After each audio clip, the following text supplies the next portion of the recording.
嘿，大家好，我是 A 森啊。那今天我们又来跟大家開場跟這個酷胡林。對，那酷胡林啊，這次的酷胡林也是上次我們同一個人的那個酷胡林玩家100等酷胡林玩家。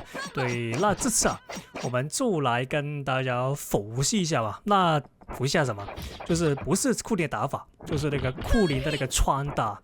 因為我在最近那個直播裡面，我發現有觀眾就問我，究竟這個酷胡林穿這個披風到底是不是一個好的披風？就是那個絕望匕首啊，現在的這個酷胡林所穿的。那我記得如果沒記錯了，那個觀眾好像問我，他家這個披風會不會導致他的酷胡林攻擊很痛？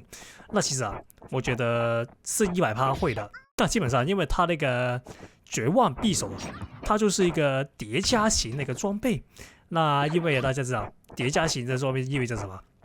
就是那些 combo 越多，就是它的單次性 combo 連的越多的那些英雄啊，那這種裝備就會越吃香。就是什麼意思？就是比如說酷胡林眾所周知是一個 combo 啊，很多。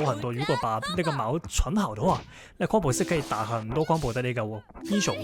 那其實啊，我就覺得這個絕望匕首，老實說是挺適合這個酷胡林使用的。那當然我也見過其他的那些裝備，例如說這個巫妖披風啊，對，就是總之啊，所有那些可以增加傷害的披風，其實我覺得都蠻適合這個酷胡林的。那絕望匕首我覺得可以放在第一位。那當然啊，我不是那個專業的酷胡林玩家，而且我是沒用過酷胡林，但是根據我看到過的，那的確那個絕望匕首是挺多人用的。那如果你是一個專業的酷胡林玩家，那就不要吝嗇你的那個經驗，那就可以在那個留言區跟大家分享你的那個酷胡林最佳穿搭、最佳裝備配搭。因為其實可能你會覺得，因為你玩了這個遊戲很久，你會覺得，這個遊戲其實沒什麼新手。那但是啊，其實這個遊戲還是有新手。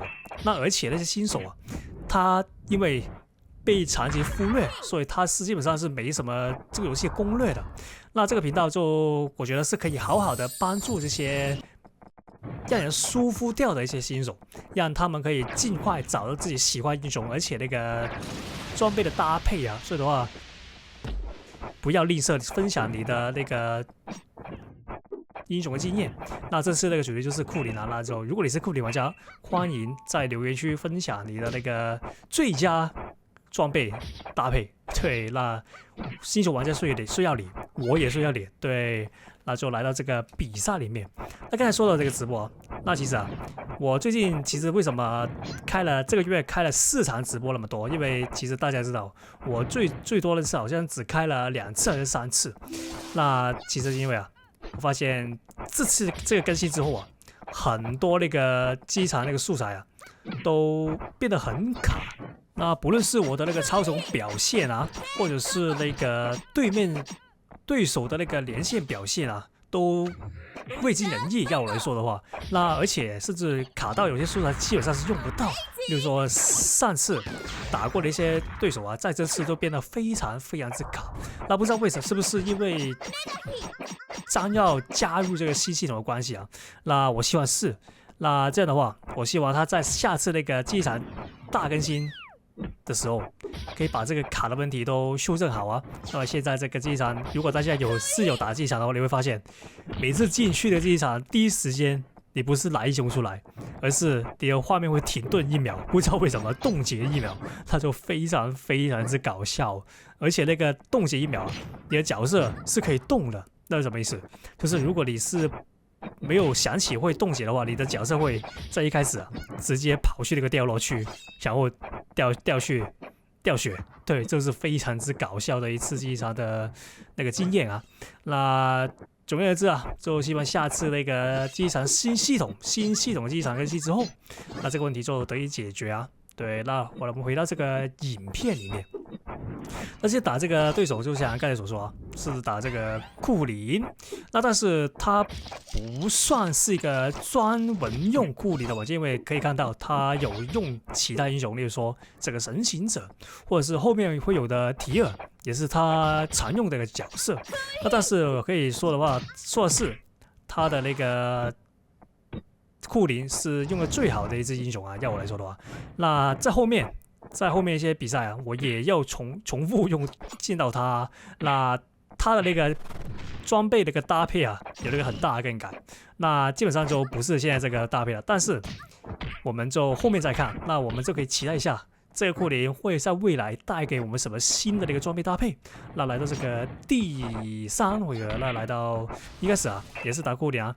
我們打庫林，注意的是，他們庫林玩家有個習慣，就是他們會嘗試用那個矛啊，就是如果他在你面前攻擊的話，他是會嘗試用那個矛繞去你背後，然後讓那個矛啊打中你的那個背部，然後進行這個抓人的 combo 啊。那我因為知道這一點的話，你就可以提防這一點。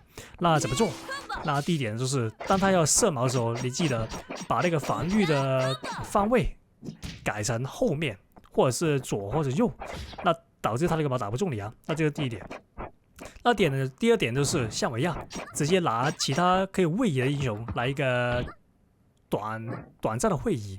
因為庫里呢，其實為什麼他轉那麼強，就是他轉的那個做法是什麼？其實很大的成分是關於他的那個貼身。然後他的矛才會顯得非常之厲害。那我們要做的是，如果不要讓他抓到，直接用一些位移英雄拉開距離。像我一樣，我就會用那個利韋，或者是那個佣兵直接拉開那個距離。我這邊呢直接用披風啊。那這邊呢其實不知道為什麼他用那個日神劍來輸出。那但是其實日神劍如果放在那個攻擊英雄其實也是蠻痛的，但是不是這個狀況的使用不是最好啊。要我來說的話。我這邊直接吊死了，那不錯，來到這個第4回合，那他換了這個提爾，那提爾也是一個非常之厲害的英雄，會用的話也是多 combo 類型的英雄，因為大家知道提爾是一個彈地非常之具有特色的彈地英雄，就是可以把那個敵人不停的彈來彈去，彈到對面死為止，那就是抓到一次就可以給非常之多的 combo。那又是那句，他的作案手段先弄清，他的作案手段就是跳前斜 air dash 跳 air dash 往前拆一下，那我們就盡量不要讓他那個插到我這邊拉一點距離啊。哎呦可惜，那個距離的話就會讓他抓到我的那個距離拉距英雄，那就會陷入個很大劣勢。我這邊都要靠換負一張，那不錯。那庫林他的那個反擊方法是往後跳躍，然後射個矛出來，那我覺得是挺特別的，但是他有個弱點就是，他跟其他的康塔英雄不同的康塔方法不同的位置是，首先他不是直接攻擊，他是像這個一樣先往後退一下。那這樣的話有什麼問題？就是如果你持續攻擊的話，他是無法防禦的。對，那個就是跟一些直接反擊，就是他用第一時間攻擊的一些康塔英雄不同的那個位置啊。這個我覺得是挺劣勢的，對我來說。作為康塔的這個手段來說，雖然他往後一下是挺安全的，但是我超时可以用那個衝滴來打斷他的一個康塔，然後直接把他抓住。那對他來說應該是蠻痛苦的一個事情了。我這邊的話，那他的血量已經被我打到這樣了。那這邊的話 ，OK， 這邊的話就不用怕讓他矛射中。我這邊用 BB 風，哎呦沒有，那我們就打得小心一點啊。那先把那個頭盔留着。那 SD 好了，那我們開 SD， 然後用夺寶射，哎呦，可以。那這邊他好險，他的那個宙斯 CD 還沒好啊，不然的話我們就非常危險。那我們頭盔可以繼續扣一下，那我們就可能我想打的穩定一點。那這邊抓他一次他要死了應該，OK 抓到，那應該直接打下去。